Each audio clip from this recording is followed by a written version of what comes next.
Alors, nous allons voir dans cette vidéo donc comment on nomme les alcanes. Alors, les alcanes sont des molécules qui ne contiennent que des carbones et que des hydrogènes, et où toutes les liaisons sont simples. Donc, par exemple, dans cette molécule, donc dans le CH3, donc le carbone est relié à 4 hydrogènes, donc il n'y a que des liaisons simples dans toute la molécule. Alors, pour nommer les alcanes, donc on va commencer par le cas le plus simple. Donc, c'est le cas où la chaîne est linéaire. Donc ici, donc tous les carbones sont alignés. Donc pour nommer les alcanes, donc c'est en fonction du nombre de carbone. Donc s'il y a un carbone, donc c'est le méthane, deux carbones, l'éthane, 3, etc. Donc jusqu'à 10.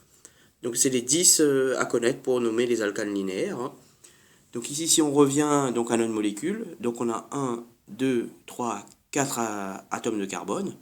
Donc si on regarde dans le tableau qui est à connaître, donc on voit que pour 4 atomes de carbone, donc ça correspond au butane. Donc ici, donc la molécule, c'est la molécule de butane. On prend maintenant un deuxième exemple. Donc la deuxième molécule donc, est toujours linéaire. Elle comporte 1, 2, 3, 4, 5, 6 atomes de carbone. Donc 6 atomes de carbone, ça correspond donc à la molécule d'hexane. Donc la molécule ici, c'est de l'hexane. Donc voilà comment on fait pour nommer donc, les alcanes lorsque la chaîne est linéaire, c'est-à-dire que tous les carbones sont les uns à la suite des autres. Donc on va voir maintenant donc, comment on nomme donc, les alcanes lorsque la chaîne est ramifiée, c'est-à-dire lorsque elle n'est pas linéaire, il y a des morceaux de carbone qui sont en dehors de la chaîne principale. Alors, donc nous allons voir donc sur un exemple donc comment on nomme la molécule lorsqu'il y a des ramifications. Donc là, on voit que il y a une chaîne linéaire de carbone, mais sur cette chaîne-là, donc il y a d'autres groupes qui sont fixés. Donc c'est toujours un alcane, parce qu'il y a toujours que des carbones, que des hydrogènes, et que des liaisons simples partout. Alors, pour nommer donc la molécule, donc on commence premièrement par chercher la chaîne la plus longue. Donc on voit que cette chaîne ici comporte 4 carbones, cette chaîne-là comporte 4 carbones, cette chaîne-là 3 carbones. Donc on peut choisir comme chaîne la plus longue soit celle-là, soit celle ici. Donc une fois qu'on a choisi la chaîne la plus longue, donc je vais faire simple, je vais prendre celle-là. Donc une fois que j'ai choisi la chaîne la plus longue, il faut numéroter la chaîne la plus longue de telle manière que le substituant, c'est-à-dire le CH3 qui est fixé dessus, est le numéro le plus petit. Donc si je numérote dans ce sens, donc ça sera le carbone 1, carbone 2, donc le CH3 sera en deuxième position. Si je numérote dans ce sens-là, le CH3 sera en troisième position.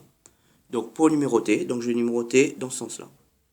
2, 3, 4. Voilà. Alors, pour donner le nom maintenant, donc la molécule comporte 4 carbones sur la chaîne principale. Donc 4 carbones, ça correspond au butane. Donc la molécule donc, contient butane, parce qu'il y a 4 carbones sur la chaîne principale. Ensuite, il y a un CH3. Le CH3, donc, c'est un groupement qui comporte un carbone. Donc normalement, quand il y a un carbone, donc c'est le méthane. Donc là, comme c'est un groupe alkyle, donc quand il y a un CH3, le groupe s'appelle le groupe méthyle. Donc il y a un groupe méthyle qui est sur le deuxième carbone. Alors pour dire ça, donc dans la formule, on écrit 2-méthyle butane. Donc ça veut dire qu'il y a un groupe CH3 qui est sur le deuxième carbone et que la chaîne la plus longue comporte 4 carbones. On va voir maintenant donc un autre exemple. Donc cette molécule donc ci-dessous donc, est toujours un alcane, donc il n'y a que des liaisons simples, il n'y a que des carbones et que des hydrogènes. Donc ensuite, donc, pour voir donc, comment on nomme, donc, on va donc chercher la chaîne la plus longue. Donc la chaîne la plus longue c'est celle-là, donc elle comporte 7 carbones. Donc il faut numéroter de telle manière que le chiffre pour le groupe alkyle donc, soit le plus petit possible. Donc ici c'était un groupe méthyle. Donc pour le numéroter, donc je peux numéroter soit dans ce sens-là, soit dans l'autre. 1, 2, 3, 4. Et dans l'autre sens, on aura aussi 1, 2, 3, 4. Donc je peux numéroter comme je veux. Donc je note 1, 2, 3, 4, 5, 6, 7. Donc j'ai numéroté la chaîne.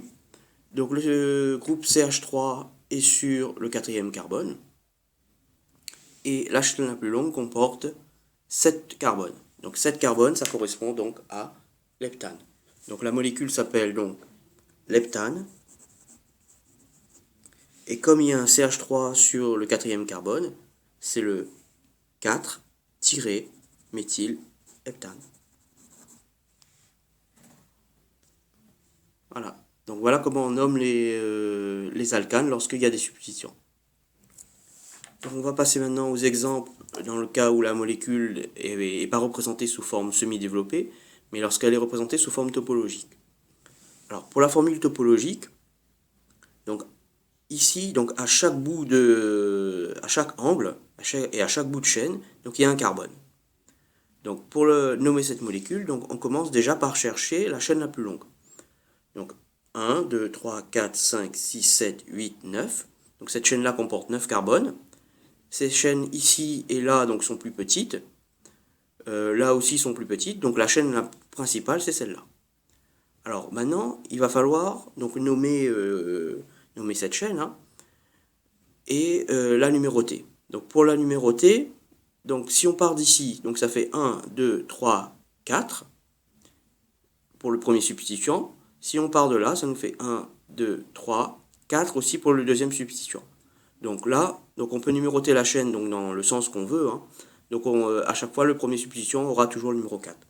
Donc je peux le numéroter ici, donc 1, 2, 3, 4, 5, 6, 7, 8, 9.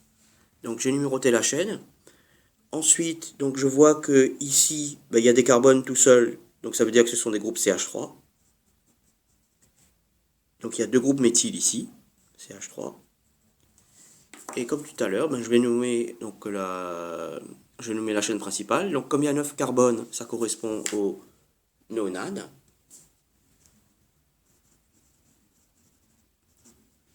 Ensuite, comme le CH3 est sur le quatrième carbone et qu'il y a un CH3 sur le sixième carbone, donc il faut indiquer la position des deux. Donc comme il y a 2 méthyl, donc on doit rajouter au nom diméthyl.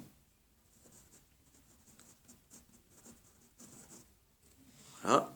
Et ensuite, on doit indiquer la position des deux carbones. Donc il y en a un sur le 4 et un sur le 6. Donc on met 4,6-diméthylnonane. Alors, un dernier exemple pour la nomenclature des alcanes, hein. Donc pareil, on doit nommer cette molécule. Donc on commence par chercher, on commence par vérifier que c'est bien un alcane. Donc là, il n'y a que des liaisons simples, il n'y a que des carbones, il n'y a que des hydrogènes. Donc c'est bien un alcane. Il n'y a pas de cycle non plus. Donc c'est un alcane. On cherche la chaîne la plus longue. Donc la chaîne la plus longue, c'est cette chaîne ici, hein. Donc elle comporte 1, 2, 3, 4, 5, 6, 7 carbones. On peut prendre aussi cette chaîne-là. Mais par contre, cette chaîne ici, elle est plus courte. Donc il y a 7 carbones sur la chaîne principale. Donc on numérote de manière à avoir les numéros les plus petits pour les deux groupes alkyles. Donc ça c'est la chaîne principale. Les deux groupes ici, donc là il y a un CH3. Et là aussi il y a un CH3. Alors donc pour numéroter, donc on va numéroter de manière à ce que ce soit plus petit. Donc ça correspond à ce sens-là. Donc ça c'est le carbone 1, 2, 3, 4, 5, 6, 7. Ensuite, donc il y a 7 carbones sur la chaîne principale. Donc c'est l'heptane.